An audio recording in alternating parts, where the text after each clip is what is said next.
like metallic rain falling on a city of neon dreams. Our stories are both beautiful and piercingly cold to the touch.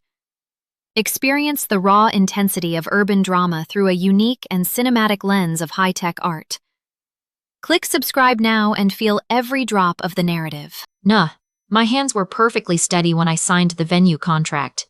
48 hours later, I stood in the doorway of the Harrington Estate Ballroom and watched my brother-in-law pour a third glass of 1998 Chateau Margaux, a bottle that cost $340 for a man whose name I had never heard before in my life. He caught my eye across the room, raised the glass in a little toast, and smiled like he had already won. He had no idea I was a contracts attorney. He had no idea I had spent the previous Thursday afternoon in a private meeting with the estate's event director, restructuring every single line item on that venue agreement. He had no idea that the elegant cream-colored folder sitting inside my clutch contained a legally binding document that turned his entire performance tonight into a very expensive personal liability. My name is Claire. I am 31 years old. I negotiate corporate indemnification clauses for a living.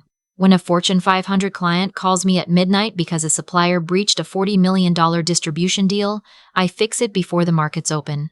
I have never once raised my voice in a conference room. I have never needed to. The most complicated contract I ever had to manage, though, was not written on paper. It was the silent, suffocating agreement my husband's family expected me to honor the moment I put on that wedding ring. The agreement that said, pay, absorb, forgive, repeat, smile while you do it. Do not make a scene. We are family. My brother-in-law's name is Derek. He is 38 and he has spent the better part of a decade building an identity out of borrowed money and other people's patience. He drives a leased Range Rover he cannot afford. He wears a Rolex that belongs to a credit line. He drops the names of investors and venture capitalists at every dinner table like scattered confetti, always half a pitch away from the deal that was going to change everything. The deal never came, but the dinner invitations kept arriving, always at someone else's expense. My husband, James, loves his brother the way you love a wound you have stopped expecting to heal. He covers for him, explains him, defends him in the car ride home, and then stares at the ceiling at 2 a.m. wondering why his savings account looks the way it does. Derek had borrowed $4,500 from us 18 months ago. An emergency, he said. His business account was frozen pending an audit. He needed 10 days, 2 weeks maximum. He transferred the money back 11 months later, short by $800 with a Venmo note that read, "Or even bro," and a laughing emoji. When I pointed this out to my mother-in-law, Patricia, she told me that Derek was going through a difficult season and that some people in this family were more focused on scorekeeping than on love. I smiled. I said nothing. I filed the information away in the part of my brain where I keep evidence. The event that brought everything to a head was our 5th wedding anniversary dinner. Not a small dinner, not a casual restaurant reservation. James and I had planned a private celebration for 14 of our closest friends and family at the Harrington Estate, a restored 1920s property 40 minutes outside the city, with a private dining room, a curated wine program, and a chef who had worked 2 Michelin-starred kitchens. We'd been saving for this for 11 months. The deposit alone was $2,200. The total booking came to just over $9,000, inclusive of a custom tasting menu, a paired wine flight for 14 guests, and a private after-dinner lounge reservation. I had exactly 14 names on that guest list. Derek was not one of them. James had made the decision himself, quietly, after the $800 Venmo incident. He did not make an announcement about it. He simply did not extend an invitation. Derek found out through Patricia, who found out because James mentioned it at Sunday dinner, and what followed was 4 days of texts, 2 voicemails from Patricia, calling it hurtful and exclusionary in one brief, uncomfortable phone call in which Derek told James that family did not get uninvited to milestones and that Claire, meaning me, had always had a problem with him. James told him the dinner was already at capacity. Derek said he understood. He did not understand. I know this because on the evening of our anniversary, 40 minutes after our 14 guests had been seated in the Harrington's private garden room, the estate's front desk coordinator, a young woman named Brianna, found me near the bar and told me, in a lowered voice, that a Mr. Indrapitan, Derek Holloway, had arrived at the front entrance with 3 additional guests and was requesting to be added to the Holloway anniversary reservation. I excused myself from the conversation I was having and walked to the lobby with my champagne glass still in my hand. Derek was standing at the entrance with his business partner, a man named Marcus who I had met once at Christmas and immediately disliked, and 2 other men I did not recognize at all. They were dressed well. They were loud. Derek had his phone out, showing Brianna something on the screen with the confident impatience of someone who has never once been told no by a service professional. He looked up when he saw me. "Claire." He opened his arms like we were close. "Happy anniversary. Hope you don't mind. I brought a couple of guys I've been working with. Thought it'd be good for James to meet them. Business thing. You know how it is." I looked at the three men standing behind him. I looked at the way Derek was already glancing past me toward the dining room, already calculating the evening's potential. Derek had pitched to Marcus at Christmas about a commercial real estate venture that needed outside investors. Marcus had deep pockets and deeper skepticism. Tonight, at my anniversary dinner, at a Michelin-adjacent estate with a curated wine program and a price tag that implied a level of success Derek did not personally possess, was supposed to be the closing environment. The atmosphere I had spent $9,000 constructing was meant to serve as his stage. He was going to use my celebration to perform wealth he did not have in front of investors he was trying to impress, on a tab he fully expected me to absorb. Because that was the agreement. Pay, absorb, forgive, smile. We are family. I took one slow sip of my champagne. "I'm so glad you stopped by," I said. "Let me get the event director." Derek visibly relaxed. His shoulders dropped. He turned to say something to Marcus about the architecture of the building, already warming up the performance. I walked directly to the estate's back office and asked for Sylvia. Sylvia Chen had been the Harrington's event director for 11 years. She was precise, professional, and had the quiet authority of someone who had managed 1,000 difficult situations without ever once losing her composure. She was also the person who had sat across from me 4 days ago as I asked her a very specific question. The question was this: in the event of uninvited additions attempting to join a private booked reservation, what was the estate's standard protocol? Sylvia had walked me through it calmly. The Harrington operated on a pre-authorized guest list model for private events. Any additions beyond the contracted headcount required a secondary authorization signed by the primary account holder, meaning me, and were subject to a per-head walk-in supplement of $175, processed as a separate billing event, not added to the primary contract. Walk-in supplements could not be transferred to the primary account without written consent. The primary account holder had the right, under the venue's private event clause, to decline additions entirely without any obligation to the walk-in party. I had asked her to annotate all of that on a contract addendum. She had done it without asking why. Event directors at places like the Harrington have seen everything. I found Sylvia in the corridor outside the event kitchen. I told her Derek was at the front entrance with 3 additional guests. She nodded once, collected the contract folder from the office shelf where we had agreed to keep it, and walked with me back to the lobby. Derek was mid-sentence when we arrived. He smiled at Sylvia, extended his hand, introduced himself as the groom's brother with the easy confidence of someone accustomed to charm carrying him past inconvenient details. Sylvia smiled back, warm and completely unmoved. "Mr. Holloway," she said, "welcome to the Harrington. I understand you'd like to join the anniversary reservation this evening. I do want to make sure we take care of everything correctly for you." She opened the folder. "Because this is a private event, any walk-in additions are processed as a separate reservation. Tonight's walk-in supplement is $175 per guest, so for 4 guests that comes to $700. That would be processed as its own billing event, separate from the primary account, and would require a card to hold at check-in. Can I take a card for you now, or would you prefer to settle at the end of the evening?" The room shifted. Derek's smile stayed on his face for exactly 2 seconds longer than it had any reason to. Then it thinned. "I'm sorry. Walk-in supplement? I'm family. This is my brother's anniversary." "Of course," Sylvia said, "and you're absolutely welcome to join us this evening. We just process all walk-in additions separately, per our private event agreement. It's standard policy to protect the primary account holder's reservation." She turned the folder slightly so the contract addendum was visible without being pushed. "Mrs. Buzz. Holloway actually confirmed his process with us earlier this week, so everything is already set up on our end." Derek looked at me. I looked back at him. "There's also the tasting menu to consider," I said, keeping my voice the same temperature it is in depositions. "The kitchen is already set for 14 covers. Sylvia, can the kitchen accommodate 4 additional guests on the tasting menu this evening, or would they need to order a la carte?" "A la carte for walk-in guests," Sylvia confirmed. "The private tasting menu is contracted at a set head count." Derek's jaw moved. Behind him, Marcus had gone very quiet. The 2 men I did not know were looking at the floor in the way people look at the floor when they have understood a situation they want no part of. "This is ridiculous," Derek said, and his voice had found an edge now, the one that appeared whenever a Derek-shaped plan started dissolving. "James would want me here. This is a family event. Claire, you're making this into something it doesn't need to be."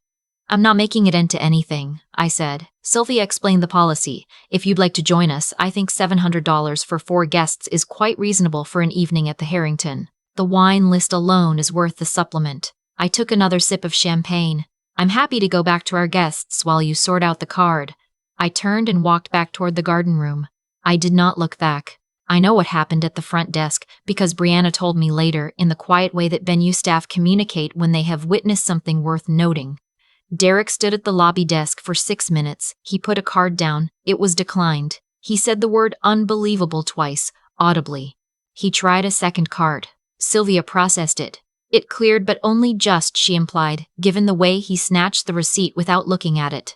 The 4 of them were seated at a walk-in table in the estate's secondary dining room, which was perfectly nice, with exposed brick and good lighting and a solid a la carte menu. It was not the private garden room. It did not have the tasting menu.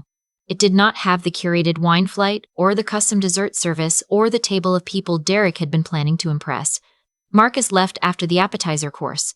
I know this because James saw him go from across the building. James looked at me across our anniversary table with an expression I recognized. The one where he was connecting dots he had not wanted to connect. And I reached over and put my hand on his. And we went back to our dinner. The evening was everything we had planned.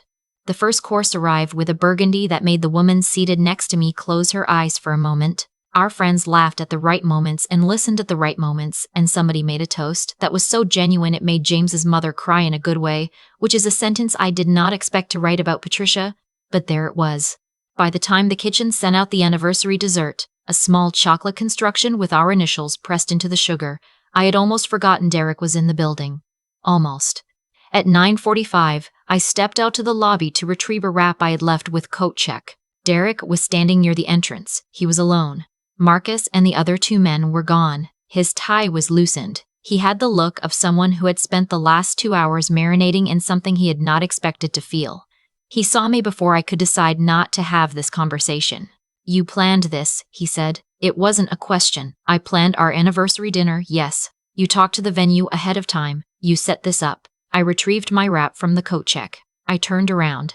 "Derek," I said, "you showed up to a private reservation you were not invited to, with 3 people I have never met, with the intention of adding yourself to our tab and using our event to pitch an investment deal.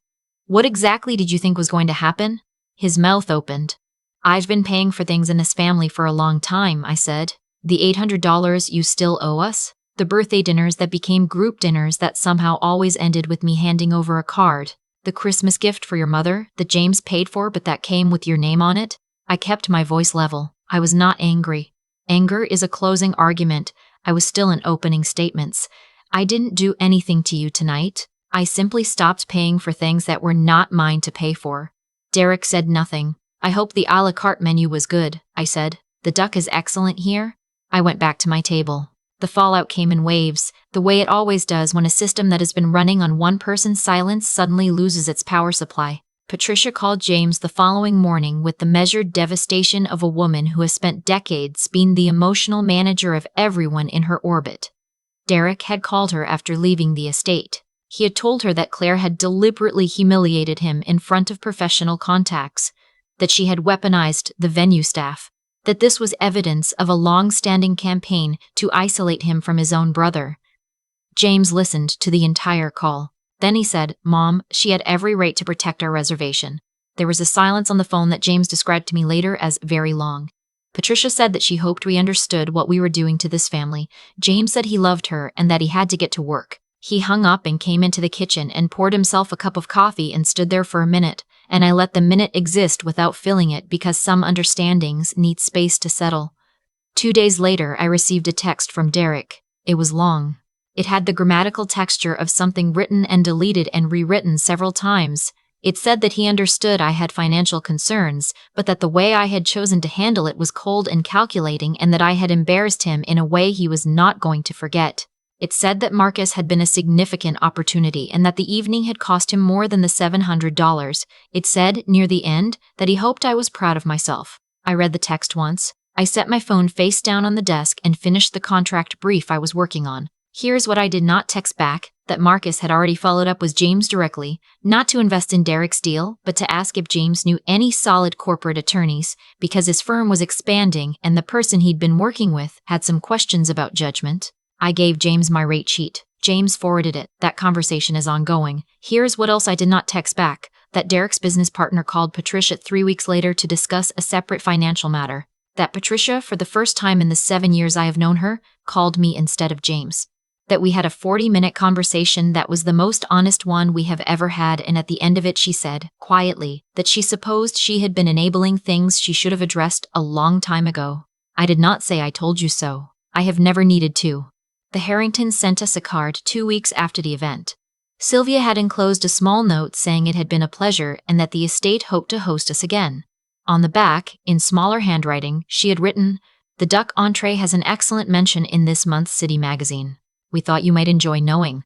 Our anniversary dinner now has its own folder in my filing cabinet, next to the venue contract and the addendum. I keep it not as a trophy. I keep it as a reminder of the specific evening I stopped performing generosity I did not feel for an audience that was never going to applaud. James and I used the money we saved, the money that did not go toward a $700 walk-in supplement for my brother-in-law's investment pitch, to book a long weekend at a coastal property in Maine. We ate lobster at a picnic table. James wore a sweatshirt with a hole in the sleeve. Nobody asked me to hold a card. I want to talk to you for a second because I know what some of you are thinking right now. You're thinking, Claire, you're an attorney. You had every advantage in that situation. Not everyone can restructure a venue contract or drop legal language at a front desk. And you are right. But here's what I want you to understand. The contract was not the point. The contract was just paper. What I had done in the 4 days between finding out Derek was going to show up and the evening itself was something any person in any situation can do. I decided in advance exactly where my boundary was. I communicated it to the relevant parties before I needed it, and when the moment arrived, I did not negotiate, I did not apologize, and I did not soften it to make the other person more comfortable. That is the actual strategy. I call it the pre-filed boundary. Most people set limits reactively in the moment, when they're already emotional, already caught off guard, already calculating the social cost of the scene they're about to cause. When you do it that way, you're always starting from a deficit. You're already behind. When you set the boundary before the situation arrives, when you have already spoken to the manager, already reviewed the policy, already decided what you will and will not authorize, you never have to raise your voice. The situation simply runs into a wall that was already there. You didn't build the wall in front of them. You built it quietly on a Thursday afternoon when no one was watching. The second thing I want to say is this. The moment Patricia called me instead of James was the most important moment in this entire story, and it had nothing to do with what happened at the Harrington. It happened because I stopped absorbing consequences that belonged to other people. When Derek faced a real outcome, a professional contact who declined to engage, a venue that would not bend, a tab that did not migrate to my account, the people who had been protecting him from outcomes had to feel the weight of that choice for the first time. Patricia had spent 38 years managing Derek's fallout. The night the fallout stayed with him was the first night she started asking different questions. You cannot do that work for the people around you. You can only stop doing the work that was never yours to do. There is a version of that evening where I said nothing to Sylvia in advance, where I smiled at Derek in the lobby, where I handed over my card because the alternative was a conversation I was tired of having, where James and I sat at our anniversary table and I recalculated every line item in my head while someone else's business partners drank wine I had chosen and discussed a deal I had nothing to do with. I have sat at that table in other forms for years. I know exactly how the evening ends. You smile during the dessert course, you cry in the car, you tell yourself, next time you will say something. Next time never arrives because next time requires you to prepare before the moment, not inside it. I prepared on a Thursday. I signed a 1-page addendum. I ordered the burgundy for 14 people, and I went back to my table and I had the most beautiful anniversary dinner of my marriage. Here's what I want to know from you. Have you ever had someone show up somewhere you did not invite them, assuming your silence meant permission? Have you ever built the wall after the fact instead of before it and paid the price for the timing? Tell me about it in the comments. Your story might be the Thursday someone else needed to hear. And if you are still sitting at that table, the one where you are recalculating and smiling and telling yourself next time, I want you to know that the wall can be built quietly. No confrontation required. No scene necessary. Just a conversation with the right person at the right time before they arrive. My tab is pre-authorized. Everyone else pays their own.